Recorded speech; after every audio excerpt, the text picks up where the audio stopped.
প্রাণ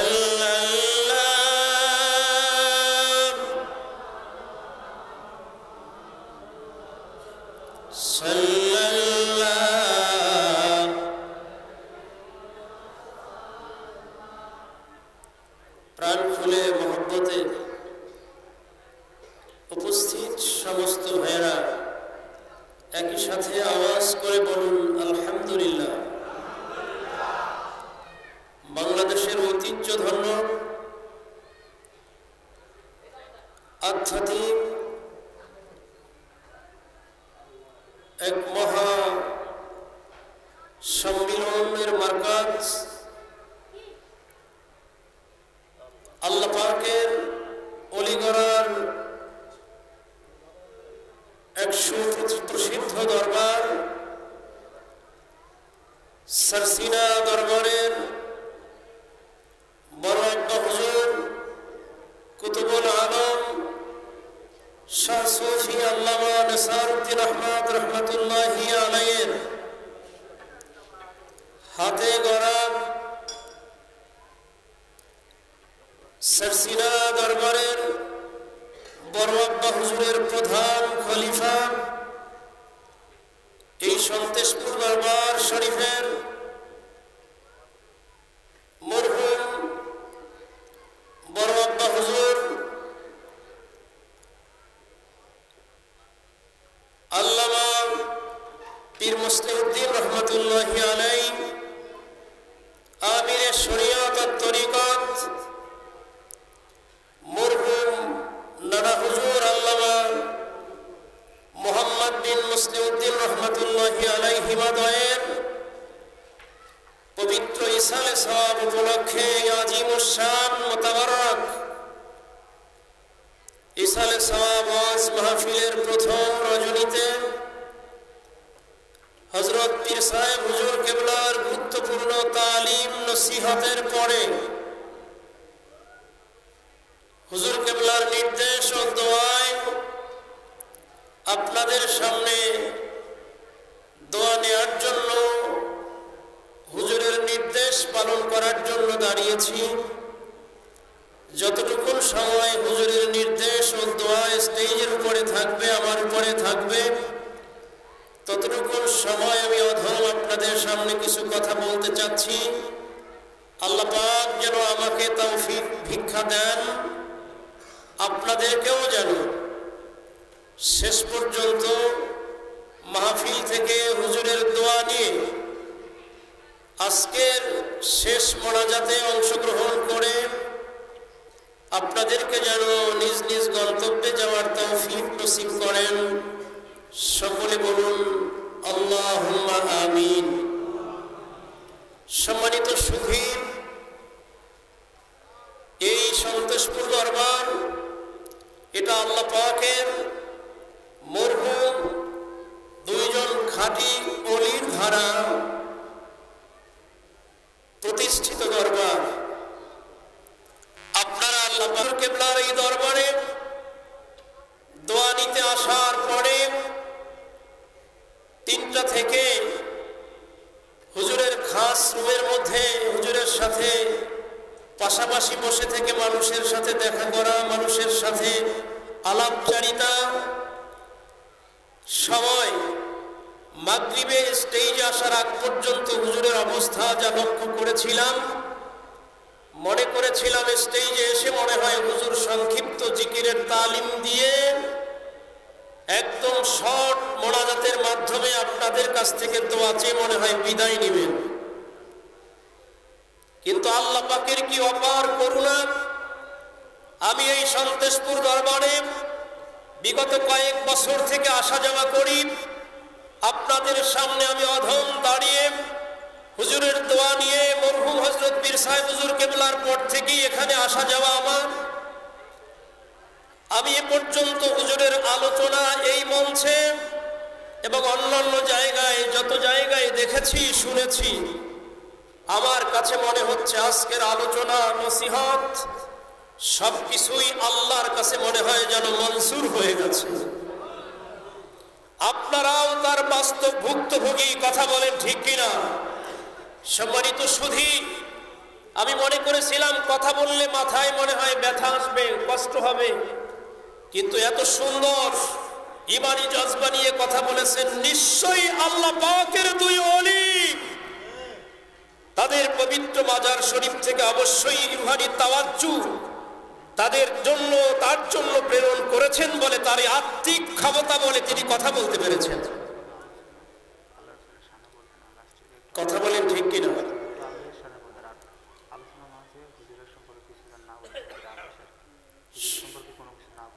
সম্মানিত হাজিরিন, আপনারা এই দরবারের সবাই মেহমান। কথা বলেন ঠিক কিনা? হুজুর কিবলা আজও একটা কথা বলেছেন, এই দরবার আপনাদের, আপনারা নিজেদের মতো করে এই দরবারকে আপনারা সাজাচ্ছেন, দরবারের খেদমত করে যাচ্ছেন। কথা বলেন ঠিক কিনা? সবাই বলেন ঠিক কিনা? দরবারের খেদমত করতেছেন দরবারের পীরকে সন্তুষ্ট করার জন্য, নাকি আপনাদের রব আমাদের রব আল্লাহর সন্তুষ্টির জন্য? বলেন। আমরা এই দরবারে আসি আল্লাহর সন্তুষ্টির জন্য। কথা বলেন ঠিক কিনা? আমরা এই দরবারে হযরত পীর সাহেব হুজুর কেবলার সন্তুষ্টির জন্য এই দরবারে আসি নাই। আমরা এসেছি এই দরবারে আল্লাহর ওলিদের দরবারে, আল্লাহর ওলিদের দোয়ায় আল্লাহ পাকের একজন প্রকৃত বান্দা আর আমাদের নবী মুহাম্মদুর রাসূলুল্লাহ সাল্লাল্লাহু আলাইহি ওয়াসাল্লামের খাঁটি আশিক উম্মত হতে। কথা বলেন ঠিক কিনা? যদি আল্লাহর ওলিদের দোয়া থাকে, যদি আল্লাহর ওলিদের মাজার শরীফ থেকে আমাদের উপর রুহানি তাওয়াজ্জু আসে, আশা করা যায় এই দরবারে আসছিলাম গুনাহ নিয়ে, আমরা প্রত্যেকেই নিজ নিজ বাড়িতে ফিরবো আল্লাহ পাকের এক একজন ওলি হয়ে। আল্লাহ কবুল করুক, বলেন আমিন। সম্মানিত সুধী, এই দরবার আমি পীর মুস্তাউদ্দিন রহমাতুল্লাহি আলাইহিকে দেখি নাই, তার গুণাগুণ তার বক্তব্যের মান ওলামায়ে কেরামদের জামানে শুনেছি, কিন্তু বর্তমান হুজুরের আব্বা মরহুম পীর মোহাম্মদ পীর মুস্তাউদ্দিন রহমাতুল্লাহি আলাইহিকে স্বচক্ষে একাধিকবার দেখেছি। সরসিনা দরবারে হুজুরের আলোচনা শোনার জন্য গভীর রাতে হাজার হাজার লক্ষ লক্ষ মানুষ চাতক পাখির ন্যায় তাকায় থাকতো। কথা বলেন ঠিক কিনা? সরসিনা দরবারের সেই গভীর রাতের আলোচনার সময়টা এই দরবারের পীর মরহুম মোহাম্মদ বিন মুস্তাউদ্দিন রহমাতুল্লাহি আলাইহির ওফাতের পরে, তার ইন্তেকালের পরে দীর্ঘদিন পর্যন্ত, দীর্ঘ বছর পর্যন্ত গভীর রাতের সেই আলোচনাটা বন্ধ হয়ে গিয়েছিল। কারণ গভীর রাতে নিস্তব্ধ অবস্থায় মানুষের সেই ক্লান্তি দূর করে, মানুষের দিলের ভিতরে নবীজির প্রেম মহব্বত ভালোবাসা পয়দা করে ঘুমন্ত মানুষগুলোকে জাগায় বসায় আলোচনা উপহার দেওয়ার মতো সেই স্বর্ণের মানুষ দুনিয়ার থেকে বিদায় হয়ে গেছেন বলে ওই সময় দীর্ঘদিন পর্যন্ত বন্ধ হয়েছিল, আলোচনা হয় নাই। আমরা সেই দরবারে এসেছি। কথা বলেন, কথা বলেন। আমরা সেই দরবারে এসেছি যেই দরবারে মরহুম হযরত পীর সাহেব হুজুর কেবলা স্টেজে বসে নিজে যখনই আমার নবীজির প্রেম মহব্বতে কাসিদা পড়তেন, আলোচনা করতেন, নবীজির প্রেমের আলোচনায় তার চোখের পানিগুলো ঝরঝর করে পড়তে থাকত। কথা বলেন ঠিক কিনা? সেই আল্লাহর ওলিদের দরবারে আমরা এসেছি, কোনো ধরনের যেন কোনো বেয়াদবি আমাদের দ্বারা না হয়। আমরা যেন এই দরবার থেকে আজকের উপস্থিত প্রতিটি মানুষ এক একজন করে আল্লাহর ওলি হয়ে নিজের এলাকাকে আবাদ করতে পারি। আল্লাহ আমাদেরকে যেন সেরকম এক একজন ওলি হিসেবে মঞ্জুর করেন, বলেন আমিন। সম্মানিত হাজিরিন, আজকে আমরা তাওবার আলোচনা শুনেছি। আমরা আজকে হুজুরের মুখ থেকে তাওবার আলোচনা শুনেছি। সম্মানিত সুধী, হুজুর বারবার বলেছেন মঞ্চে, এমন কোনো মানুষ আমরা নেই যারা কোনো গুনাহ করি নাই। কথা বলেন ঠিক কিনা? আর গুনাহের জন্য আল্লাহর কাছে বিনয় ভরা কণ্ঠে কান্নাকাটি করে মাপ চাওয়া ছাড়া গুনাহ থেকে আল্লাহর কাছে মাপ পাওয়ার বিকল্প কোনো ব্যবস্থা, কথা বলেন, আছে? তওবা করতে বলছেন কে? গুনাহ করেছি, আমরা মানুষ হিসেবে আমাদের ধারা অনেক গুনাহ হয়ে গেছে। বলতে পারবো না আমি কোনো গুনাহ করি নাই, আমাদের প্রত্যেকের ধারা গুনাহ হয়েছে। কিন্তু গুনাহ করার পরে এক একটা গুনার ধারাই যদি এক একজন মানুষের জন্য জাহান্নাম স্থির হয়ে যেত, তাহলে পৃথিবীর মানুষদের মধ্যে মুসলিমেও কিছু মানুষ ছাড়া বাকি সব মানুষগুলোই জাহান্নামে চলে যেত। কিন্তু আল্লাহর দয়া, আল্লাহর মায়া বান্দার জন্য শিরোধার্য। আমার আল্লাহ বান্দার জন্য তওবার রাস্তাকে কিয়ামত পর্যন্ত ওপেন করে রেখেছেন। সুবহানাল্লাহ বলেন। যদি তওবার রাস্তা খোলা না থাকতো তাহলে আমরা আল্লাহ পাকের জান্নাতে যেতে পারতাম। আল্লাহ বলেছেন, ইয়া আইয়ুহাল্লাযীনা আমানু তুবু ইলাল্লাহি তাওবাতান নাসুহা। আল্লাহ বলেছেন, হে ঈমানদার বান্দাগণ, তোমরা যারা আমি আল্লাহ রাব্বুল আলামিনকে বিশ্বাস করো, তোমরা যারা আমি আল্লাহকে রব বলে মেনে নিয়েছো, আমি আল্লাহকে যারা তোমরা রব বলে মেনে নিয়েছো, আমি আল্লাহ রাব্বুল আলামিন একই কথায় যারা বিশ্বাস স্থাপন করেছো, আমি আল্লাহই তোমাদেরকে রিজিক দান করি। পৃথিবীতে তোমাদের রিজিক দাতা হিসেবে আমি আল্লাহকে যারা স্থির করে নিয়েছো, রব হিসেবে আমাকে যারা মেনে নিয়েছো, আমি আল্লাহ রাব্বুল আলামিন তোমাদের হায়াত দানকারী এবং মওত দাতা এই বিষয়গুলো যারা মেনে নিয়েছো, ওই সমস্ত ঈমানদার বান্দাদেরকে লক্ষ্য করে আল্লাহ বলেন, হে ঈমানদার বান্দাগণ, তুবু ইলাল্লাহ তাওবাতান নাসুহা। হে ঈমানদার বান্দাগণ, তোমরা আমি আল্লাহর কাছে আপনি ভাবে তওবা করো। জীবনে যে গুনাহগুলো করেছিলাম ওই গুনাহের জন্য অনুতপ্ত হও, আর কোনোদিন সে গুনাহগুলো তোমরা করবে না। এই গুনাহগুলো আর তোমরা কোনোদিন করবে না। গুনাহগুলোর থেকে তোমরা আমি আল্লাহর কাছে ক্ষমা চেয়ে নাও। জেনে নাও দুনিয়ার বান্দারা,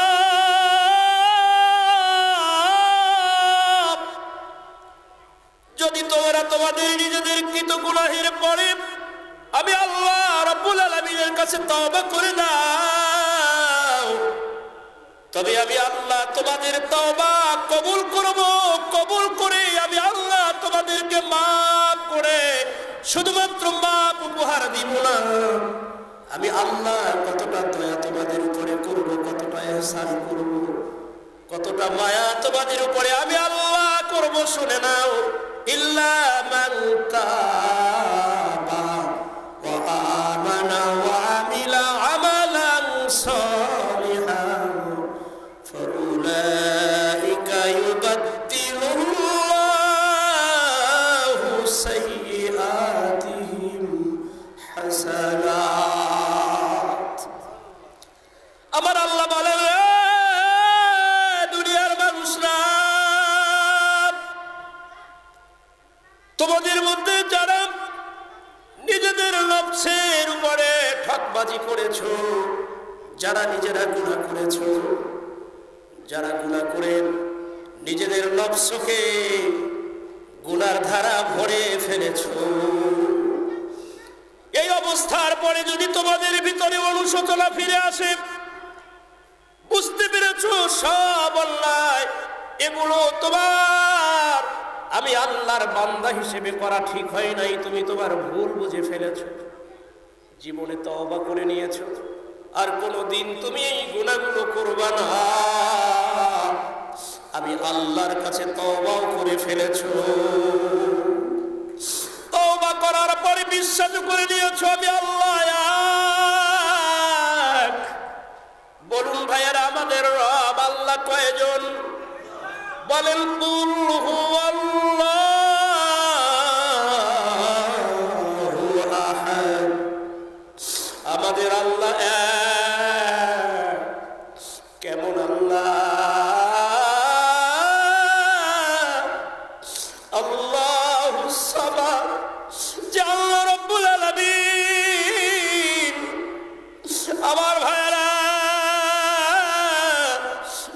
দুনিয়ার সব কিছুর থেকে বেনিয়াদ অমুখাপেক্ষী কোন বিষয়ের জন্য কারো কাছে আমার আল্লাহ ধরেন না।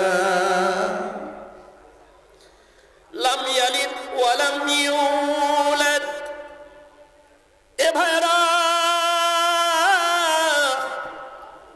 আমার আল্লাহ পৃথিবীতে কাউকে জন্ম দেন নাই, কারো থেকে জন্ম নেন নাই। অর্থাৎ আমার আল্লাহ কারো জন্মদাতা পিতাও নন। আমার আল্লাহ রব্বুল আলামিন কারো সন্তানও না।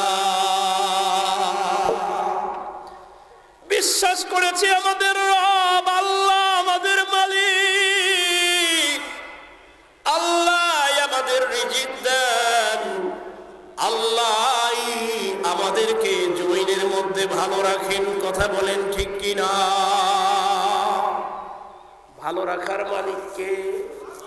সবাই বলেন ভালো রাখার মালিককে? ওই আল্লাহ রাব্বুল আলামিন বলেন, বান্দা যখন তুমি তোমার নিজের ভুল বুঝতে পেরে আমি আল্লাহর কাছে তওবা করে নাও, আল্লাহ আমি আমার জীবনের গুনার জন্য আপনার কাছে ক্ষমা চাই। আল্লাহ ডাক দিয়া বলেন, রে বান্দা, আমি আল্লাহ সঙ্গে সঙ্গে তোমার জিন্দেগির সব গুনাহগুলো ক্ষমা করে দেই। গুনাহ ক্ষমা করে দিয়েছেন, মাফ করে দিয়েছেন, কিন্তু আমলনামায় সেই গুনাহগুলো যদি থেকে যায় কিয়ামতের ময়দানে, আপনার আমার আমলনামা যখন মিজানের পাল্লায় মাপক যন্ত্রের উপরে আল্লাহ তুলে দিবেন, ওই সময় হাসরবাসীদের সামনে আপনাকে আমাকে লজ্জা পেতে হবে। কথা বলেন ঠিক কিনা? আবার আল্লাহ বলেন, রে বান্দারা, আমি আল্লাহর দয়া কত বড় শুনে নাও। আমি আল্লাহর দয়া থেকে তোমরা নিরাশ হয়ে যেও না। আমি আল্লাহ তোমাদের গুনাহগুলোরে পরিবর্তন করে সব গুনারে নেক আমল বানাইয়া তোমার আমল নামাটা পরিপূর্ণ নেকে ভরপুর করে দিব। আমার ভাইরা, আল্লাহ বলে দিয়েছেন, বান্দা কুল ইয়া ইবাদিয়াল্লাযীনা আসরাফু আলা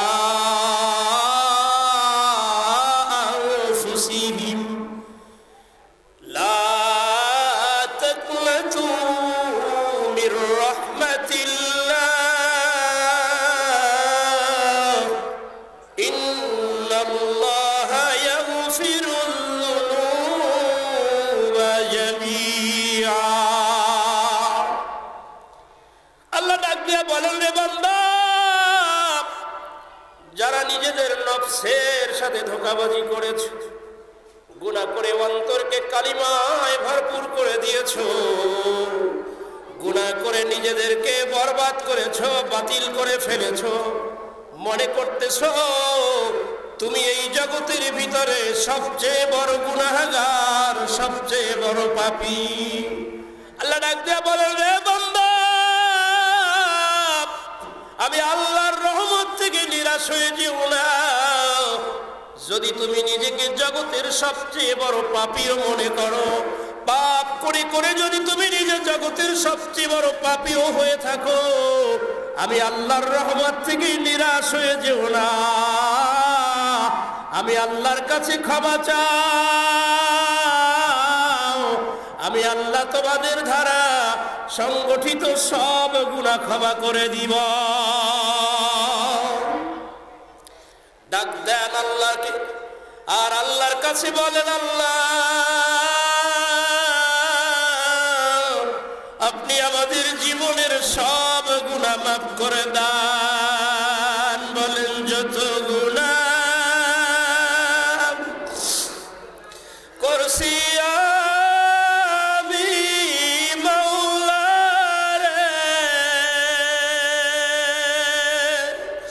মাফ করিয়া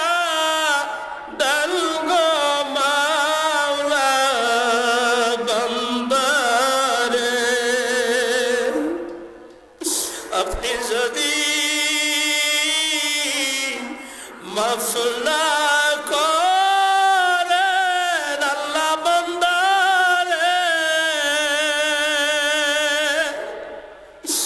বলে না আপনার বান্দা যাইবে কারদারে, বলে না আপনার বান্দা যাইবে কারদারে। গভীর রাতে যদি আল্লাহকে মনের আবেগ, মনের সব শ্রদ্ধা, ভক্তি, ভালোবাসা নিয়ে এভাবে ডাকা যায়, তাহলে আল্লাহ অবশ্যই আপনার ডাকে সাড়া দিবেন। আল্লাহ বলছেন উদউনি আস্তাজিব লাকুম, বান্দা তোমরা আমাকে ডাকো, আমি আল্লাহ তোমাদের ডাকে সাড়া দিব। সুবহানাল্লাহ। আল্লাহকে আমরা ডাকি কিনা বলেন? এ ভাইয়ের আমরা আজকে মাগরিবের নামাজ তো আদায় করেছি, কথা বলেন, মাগরিবের নামাজ আদায় করেছেন না? কে কে করেছেন? কে কে করেছেন মাগরিবের নামাজ? মাগরিবের নামাজ আজকে আদায় করছেন কে কে? এশার নামাজ পড়েন নাই, হুজুর নির্দেশ দিবেন এশার নামাজে এখানে আজান হবে, জামাত হবে, পড়ি নাই, এখানে বিশাল জামাতের সাথে আদায় করব। বড় বড় মাহফিল যেখানে হয় সেখানে এশার নামাজ একটু বিলম্বে পড়া হয়, অতএব এশার নামাজ পড়েন নাই, অন্যান্য মহল্লায় যারা আছে তারা পড়ছে। এখানে মাহফিলের কারণে হুজুর তালিম দিছেন, এখন স্টেজে আলোচনার ঘোষণা আসছে, আমার আলোচনার পরে হুজুরের সিদ্ধান্ত হবে আজান কখন হবে, জামাত কখন হবে। তো আমি জিজ্ঞাসা করছি মাগরিবের নামাজ আদায় করছি কারা কারা? মাগরিবের নামাজের হুকুম ছিল কার? বলেন কার? আল্লাহর। আদায় করেছি। এশার নামাজ হুকুম কার? বলেন